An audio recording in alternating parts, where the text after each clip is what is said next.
श्रुतिस्मृतिपुराणालयं करुणालयं नमामि भगवत्पादं शङ्करं लोकशङ्करम् शङ्करं शङ्कराचार्यं केशवं बादरायणम् सूत्रभाष्यौ कृतौ वन्दे भगवन्तौ पुनः पुनः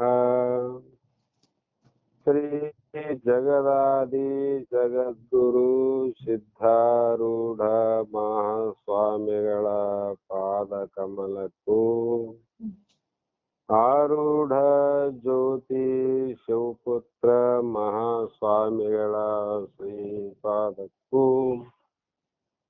ಶ್ರೋತ್ರಿಯ ಬ್ರಹ್ಮನಿಷ್ಠ ಬಸವಾನಂದರ ಶ್ರೀ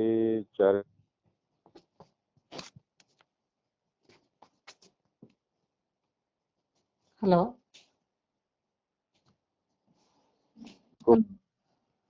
ಇಂದಿನ ದಿನ ಶ್ರೀ ಶಂಕರ ಭಗವತ್ಪಾದರು ರಚಿಸಿದ ವಿವೇಕ ಚೂಡಾಮಣಿ ಎನ್ನುವ ಗ್ರಂಥದ 83ನೆಯ ಶ್ಲೋಕ ಇಂದಿನ ಆಧಾರದ ವಿಷಯವಾಗಿದ್ದು,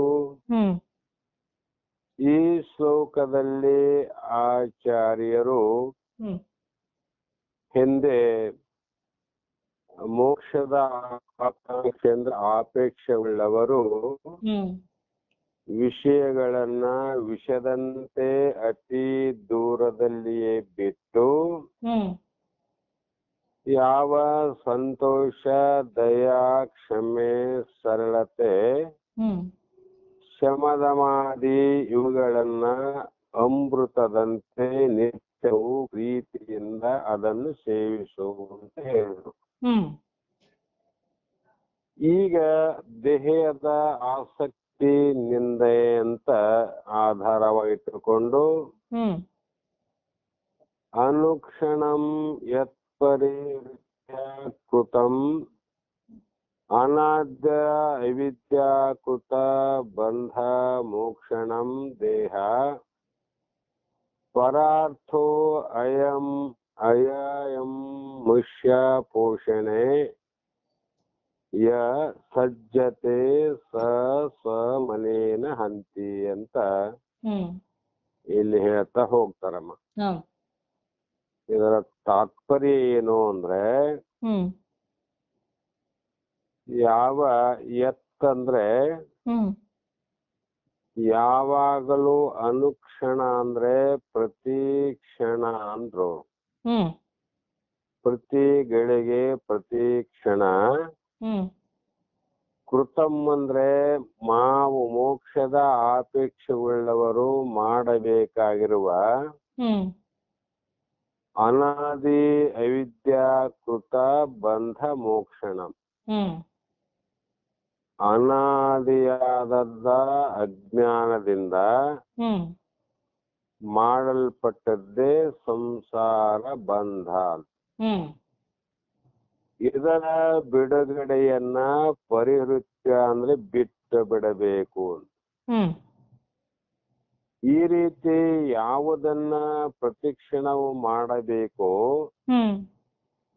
ಅಂಥ ಅನಾದಿಯಾದ ಅವಿದ್ಯೆಯಿಂದ ರಚಿಸಲ್ಪಟ್ಟ ಸಂಸಾರ ಬಂಧದ ಬಿಡುಗಡೆಯನ್ನ ತ್ಯಜಿಸಿ ಪರರಿಗೆ ಪ್ರಯೋಜನವಾಗಿರುವ ಈ ಶರೀರ ಪೋಷಣೆಯಲ್ಲಿಯೇ ಯಾವ ಜೀವಿ ಆಸಕ್ತನಾಗಿರುವನು ಅವನು ಈ ಶರೀರ ಪೋಷಣೆಯಿಂದಲೇ ತನ್ನನ್ನೇ ತಾನು ಕೊಂದುಕೊಳ್ಳುತ್ತಾನೆ. ಇವನ್ ಯಾರು ಕೊಲ್ಲೋದು ಬೇಕಾಗಿಲ್ಲಮ್ಮ. ಇದಕ್ಕೆ ಆತ್ಮಹತ್ಯೆ ಅಂತಾರೆ. ತನ್ನನ್ನೇ ತಾನು ನಾಶ ಮಾಡಿಕೊಳ್ಳುವುದು. ಈ ಯಾಕೆಂದ್ರೆ ಆತ್ಮಘಾತಿಗಳ ಜನರು ಸತ್ತು ಹೋದ ಮೇಲೆ ಯಾವ ಅಸುರ ಅಂದ್ರೆ ರಕ್ಕಸ ಗುಣವುಳ್ಳ ಲೋಕಗಳನ್ನ ಪಡೆಯುತ್ತಾರೆ.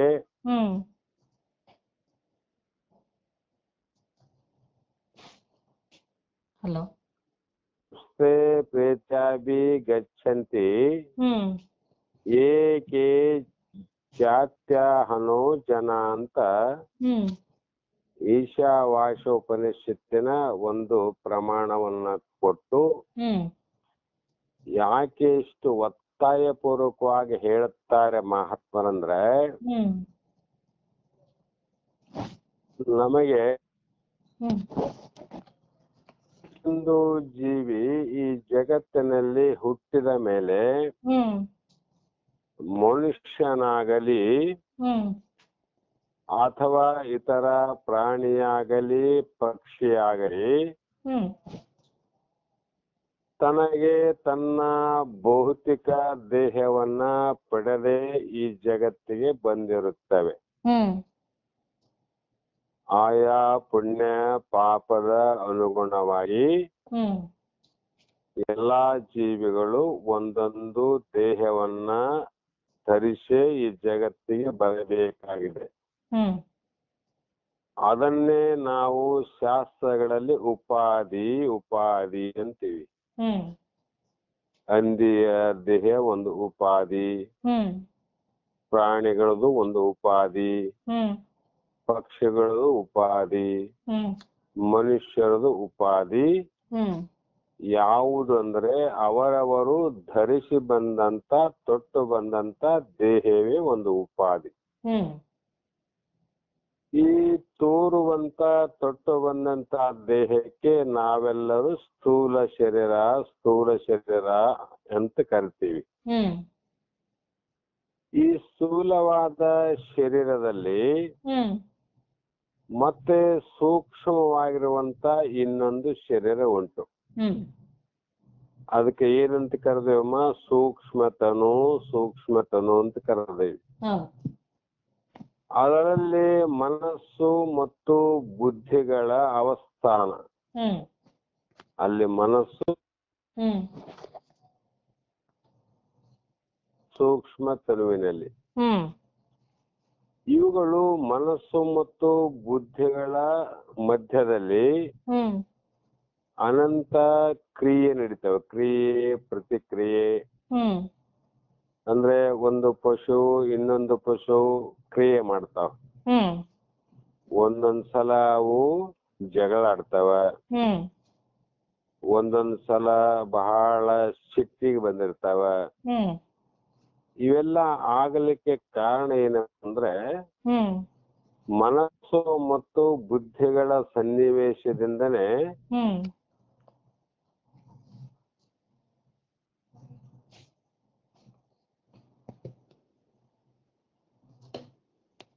ಹಲೋ ಕೇಳ್ತದಮ್ಮ?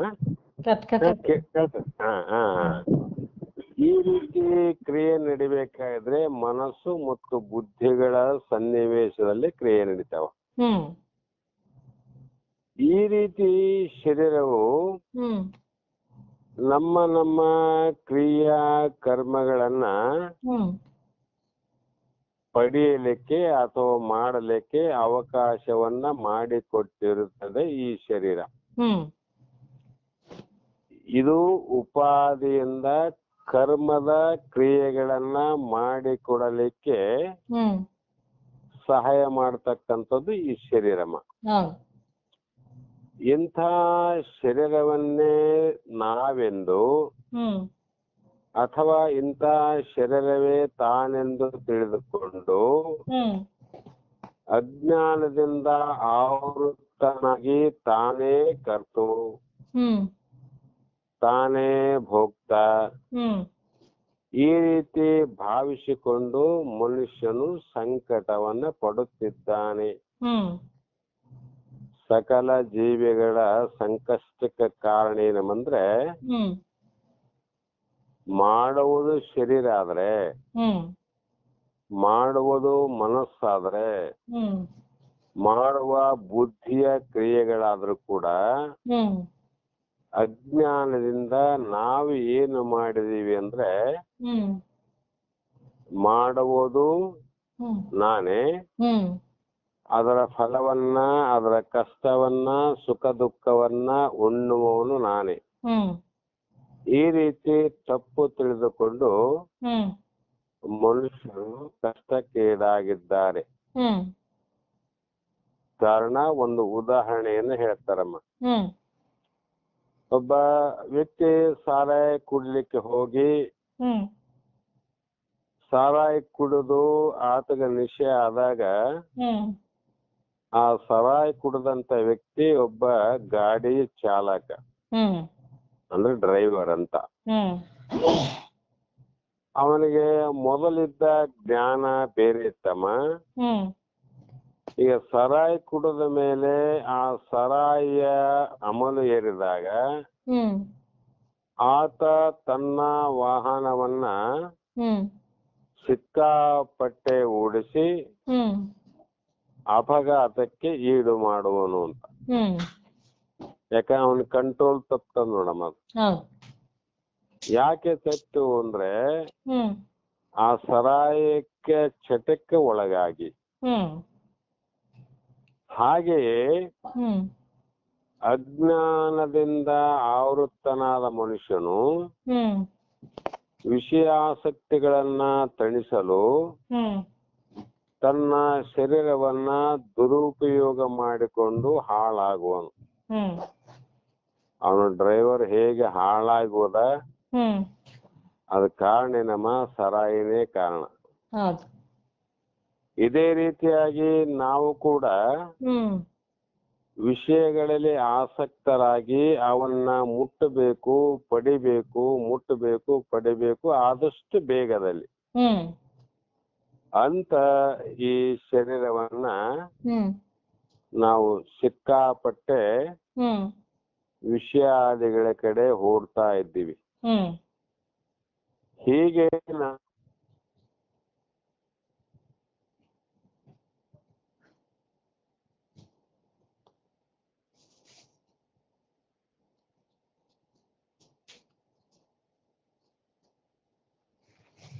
ವಿವೇಕವುಳ್ಳ ಮನುಷ್ಯನು ಹ್ಮ್ ಅದೇ ದೇಹವನ್ನ ಸದುಪಯೋಗ ಮಾಡಿಕೊಂಡು ತನ್ನ ಪರಮ ಗುರಿಯನ್ನು ಹ್ಮ್ ಸಾಧಿಸಿಕೊಳ್ಳಲು ಅಥವಾ ಮುಟ್ಟಲು ಪ್ರಯತ್ನಿಸುವನು. ಹ್ಮ್ ನಿಧಾನ ಆದ್ರೂ ಪರವಿಲ್ಲಮ್ಮ. ಪ್ರಜ್ಞೆ ಇದ್ದಂತ ಡ್ರೈವರು ಹ್ಮ್ ಸುರಕ್ಷಿತವಾಗಿ ತಾನು ಎಲ್ಲಿಗೆ ಹೋಗ್ಬೇಕು ಅಲ್ಲಿಗೆ ಹೋಗಿ ಮುಟ್ಟುತ್ತಾನೆ. ಹ್ಮ್ ಇಲ್ಲಂದ್ರೆ ಮಧ್ಯದಲ್ಲಿ ಹಾಳಾಗಿ ಹೋಗುತ್ತಾನೆ.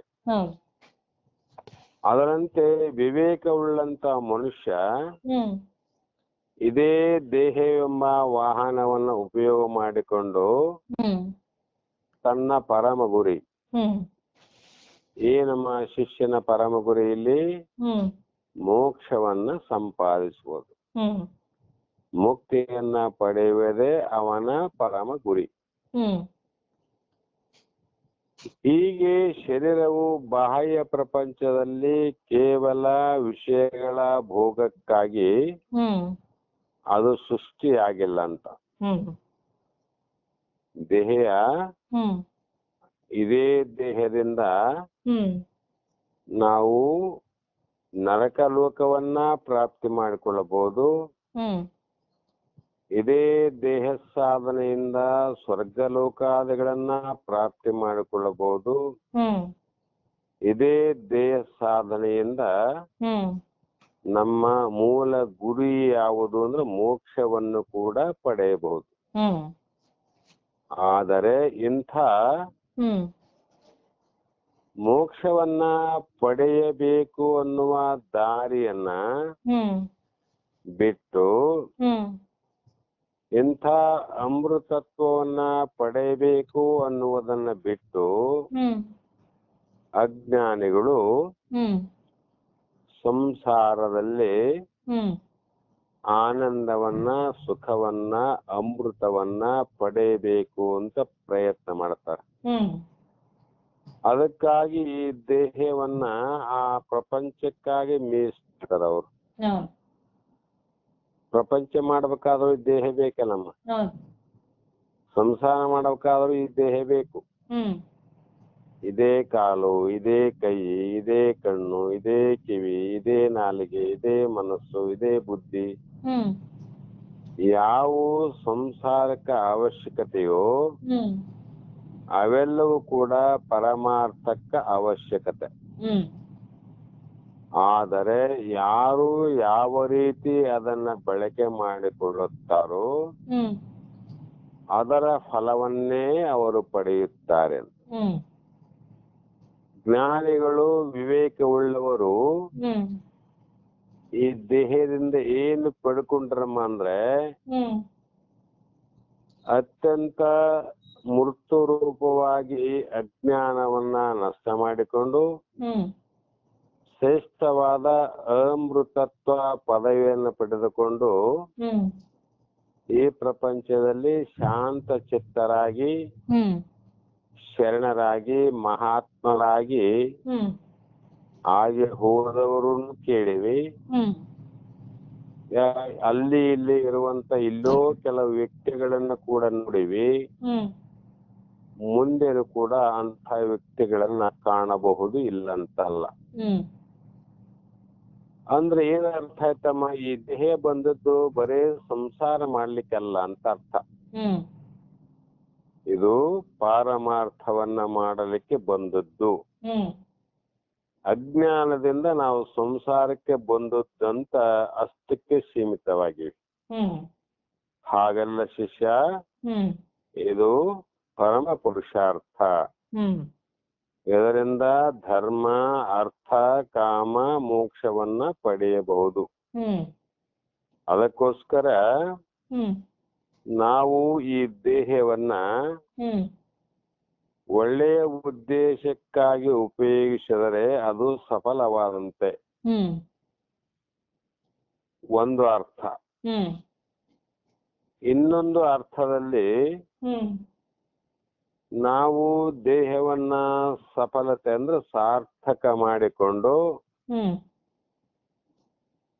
ಆ ದೇಹದಿಂದ ಪರರ ಹಿತಕ್ಕಾಗಿ, ಹ್ಮ್ ಬೇರೆಯವರ ಒಳ್ಳೇದಕ್ಕಾಗಿ, ಕಲ್ಯಾಣಕ್ಕಾಗಿ, ಹ್ಮ್ ಅವರಿಗೆ ಆನಂದವಾಗುವಂತೆ ಹ್ಮ್ ಪರೋಪಕಾರಕ್ಕಾಗಿ, ಆದ್ದರಿಂದ ಹ್ಮ್ ಬದುಕಿನಲ್ಲಿ ಹ್ಮ್ ಪ್ರಪಂಚದಲ್ಲಿ ಇನ್ನೊಬ್ಬರ ಒಳಿತಕ್ಕಾಗಿ ದುಡಿಯುತ್ತಾ, ಹ್ಮ್ ಯಾಕೆ ದುಡ್ಬೇಕಮ್ಮ? ನಮಗೂ ಒಳ್ಳೇದಾಗಬೇಕು ಮತ್ತು ಇನ್ನೊಬ್ಬರಿಗೆ ಒಳ್ಳೆಯದಾಗಬೇಕು. ಹ್ಮ್ ಈ ರೀತಿ ನಿಸ್ವಾರ್ಥ ಬಾಳನ್ನ ನಡೆಸುವುದು ನಮ್ಮ ಧ್ಯೇಯವಾಗಿರ್ಬೇಕಂತ. ಹ್ಮ್ ಇದು ಸಮಾಜದ ಅಭಿವೃದ್ಧಿ ಆಗ್ತದೆ ಹ್ಮ್ ಮತ್ತು ನಮ್ಮ ಆತ್ಮ ಕಲ್ಯಾಣನ ಆಗ್ತದೆ. ಹೌದು. ಎರಡು ಮಾಡಕ್ ಬರುತ್ತಲ್ಲ ಮೇಲೆ. ಹೌದು.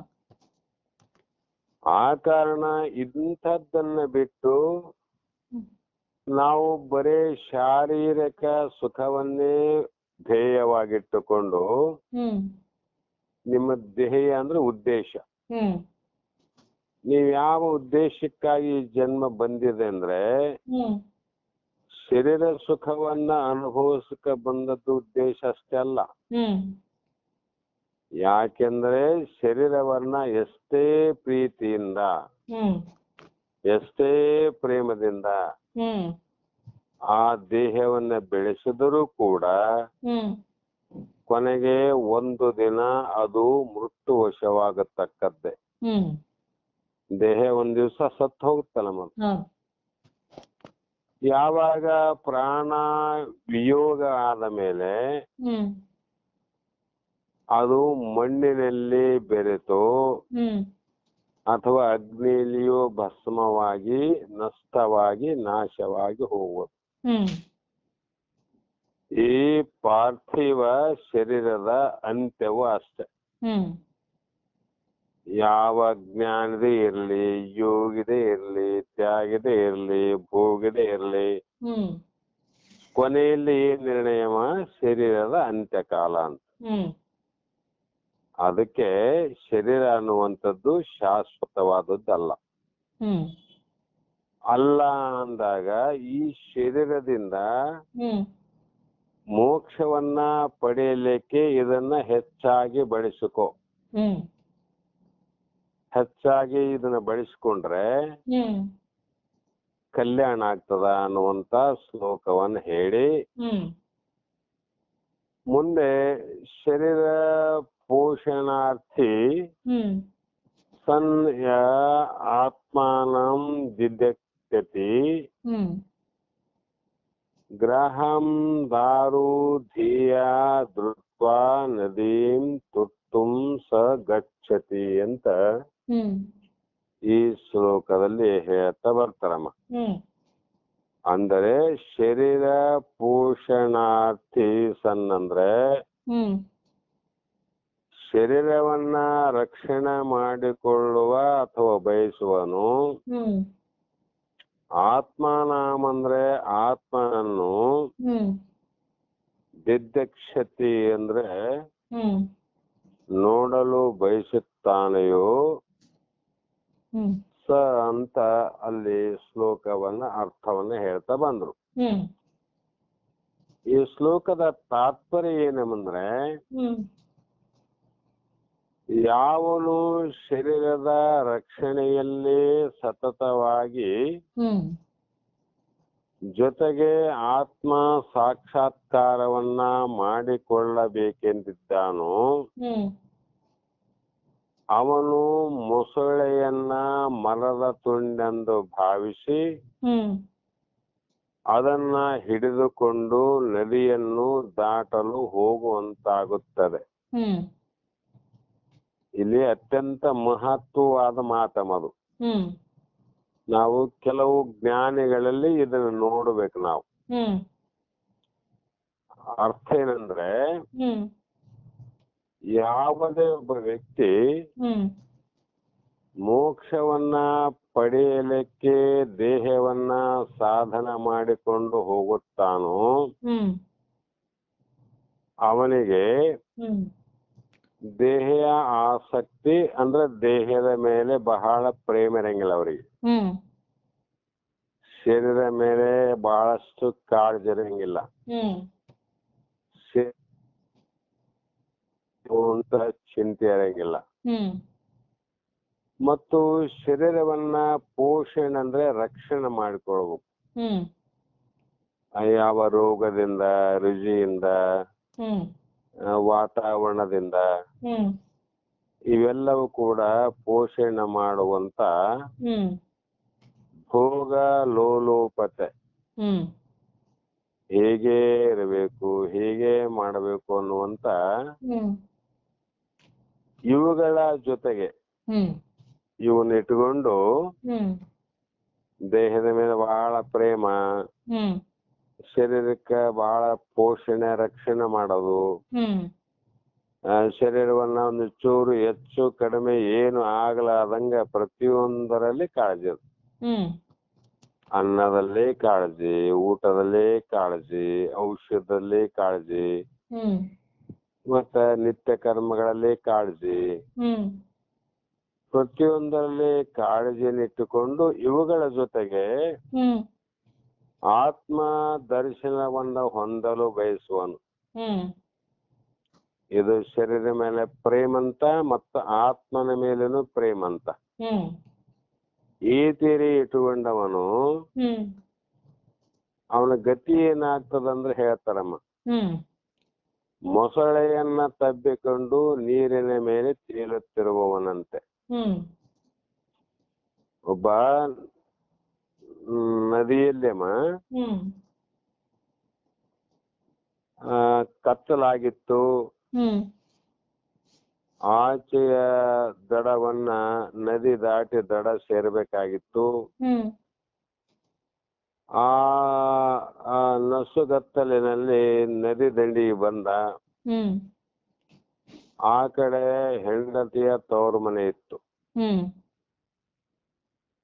ಇವನು ಬಂದು ನೋಡಿದಾಗ ಅಲ್ಲಿ ಯಾವ ಅಂಬಿಗನು ಇದ್ದಿಲ್ಲ, ಪುಟ್ಟಿ ಹಾಕೋರು ಇದ್ದಿಲ್ಲ. ಹ್ಮ್ ಅವಾಗ ಯೋಚನೆ ಮಾಡ್ತಿದ್ದ, ಹೇಗಾದ್ರೂ ಮಾಡಿ ನಾನು ಹೆಂಡತಿಯ ಊರಿಗೆ ಹೋಗ್ಬೇಕು, ಹ್ಮ್ ಹೇಗೆ ಹೋಗಲಿ ಎನ್ನುವಂತ ವಿಚಾರದಲ್ಲಿ ಕುಳಿತಾಗ ಹ್ಮ್ ನದಿ ದಂಡೆಯಲ್ಲಿ ಒಂದು ಸಣ್ಣದು ಯಾವುದೋ ಒಂದು ಪ್ರಾಣಿ ಬಂತಮ್ಮ.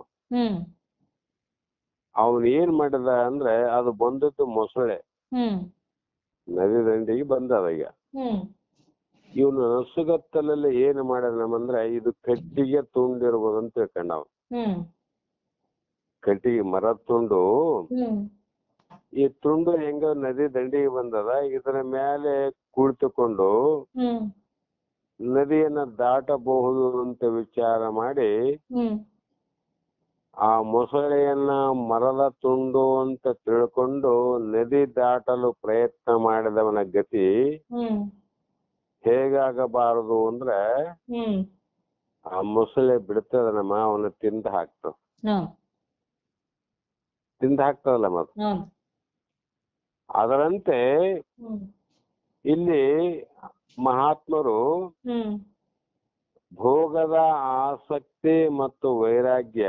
ಹ್ಮ್ ಒಟ್ಟಿಗೆ ಇರುವುದು ಅಸಾಧ್ಯದ ಮಾತು. ಹ್ಮ್ ದೇಹದ ಮೇಲೆ ಪ್ರೇಮಾದಂತ ಆತ್ಮನ ಕಡೆ ಗುರಿಯಾದಂತ ಹ್ಮ್ ಇದು ಹೇಗೆ ಸಾಧ್ಯಮ? ಇಲ್ಲ ಆತ್ಮ ದೇಹದ ಮೇಲೆ ಮೋಹ ಬುದ್ಧಿ, ದೇಹದ ಮೇಲೆ ಪ್ರೇಮ ಪ್ರೀತಿ, ಹ್ಮ್ ದೇಹದ ಮೇಲೆ ಉದಾಸೀನತ್ವ ಬರದೆ ಹ್ಮ್ ಆತ್ಮಜ್ಞಾನ ಆಗಲಿಕ್ಕೆ ಅಸಾಧ್ಯವಾದ ಮಾತು. ಹ್ಮ್ ಅಂದ್ರೆ ದೇವರು ನಮಗೆ ಕೊಟ್ಟಂತ ಭಾಗ್ಯಗಳನ್ನ ಹ್ಮ್ ಕಾಲಿನಿಂದ ಒದಿಬಾರದು ಅಂತ ಅರ್ಥ.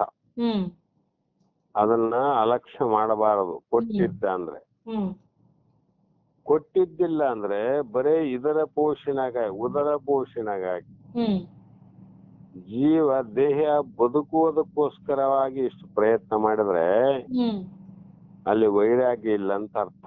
ಹ್ಮ್ ಹಗಲು ರಾತ್ರಿ ಒಂದೇ ಕಡೆ ಒಟ್ಟಿಗೆ ಹೇಗೆ ಇರಲಾರವೋ ಹ್ಮ್ ಅದೇ ಪ್ರಕಾರವಾಗಿ ಶರೀರದ ಮೇಲೆ ಪ್ರೇಮ ಹ್ಮ್ ಮತ್ತು ವೈರಾಗ್ಯ ಅನ್ನುವಂಥದ್ದು ಎರಡು ಒಂದೇ ಕಡೆ ಇರಲಿಕ್ಕೆ ಸಾಧ್ಯ ಇಲ್ಲ. ಹ್ಮ್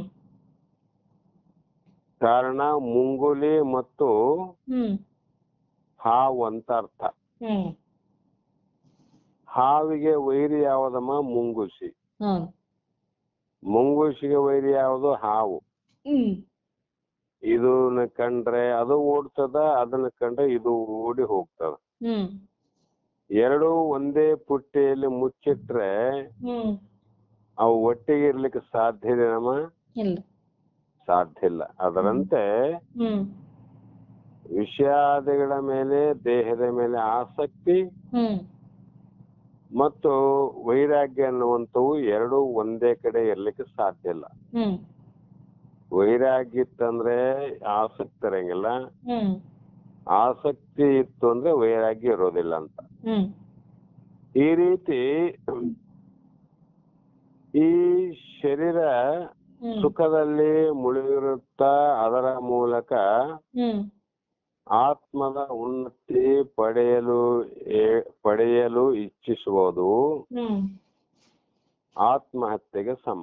ಹ್ಮ್ ಅವನು ಯಾರು ಅವನ್ನ ಹತ್ಯೆ ಮಾಡಿದ್ರು ನಾಶ ಮಾಡಿದ್ರಂದ್ರೆ ಹ್ಮ್ ತನ್ನಷ್ಟಕ್ಕೆ ತಾನೇ ಮೊಸಳೆಯ ಬಾಯಿಗೆ ತನ್ನ ಶರೀರವನ್ನು ಕೊಟ್ಟಂತಾಯ್ತು. ಹ್ಮ್ ಆ ಮೊಸಳೆ ಇವನ್ನ ಇನ್ನೂ ಹಿಡದೇ ಇಲ್ಲಲ್ಲಮ್ಮ, ಹೌದು ತಾನಾಗಿ ಹೋಗಿ ಮೊಸಳೆಯ ಬಾಯಿಗೆ ಸಿಕ್ಕಂತಾಯ್ತಲ್ಲಮ್ಮ. ಹೌದು ಅದರಂತೆ ಹ್ಮ್ ನಾವು ಶರೀರದ ಮೇಲೆ ಪ್ರೇಮವನ್ನ ಹ್ಮ್ ಇಟ್ಟುಕೊಂಡು ಹ್ಮ್ ಅದರ ಆಸಕ್ತಿ ಪೋಷಣೆಗಾಗಿ ಹ್ಮ್ ಅದರ ಭೋಗ ಇಚ್ಛೆಗೆ ಅನುಸಾರವಾಗಿ ಹ್ಮ್ ನಾವು ಅದನ್ನ ರಕ್ಷಣೆಯನ್ನ ಮಾಡಿಕೊಂಡು ಹ್ಮ್ ಮುಕ್ತಿಯನ್ನ ಪಡಿಬೇಕಂದ್ರೆ ಹ್ಮ್ ಅವನ ಹಣೆ ಬರ ಹ್ಮ್ ಅತ್ಯಾಸಕ್ತಿ ಬಂದು ಶರೀರದೊಡನೆ ನಾವು ತಾದಾತ್ಮ ತಾಳಿದಾಗ ಹ್ಮ್ ಶರೀರದಲ್ಲಿ ಏನಾಗ್ತಾವ? ತಾದಾತ್ಮ ಭಾವ. ಹೌದು ತಾದಾತ್ಮ ಅಂದ್ರೆ ಅದೇ ಬೆಂಕಿಯ ಗುಂಡು ಮತ್ತು ಬೆಂಕಿ ಅಂತ ಹ್ಮ್ ಒಂದ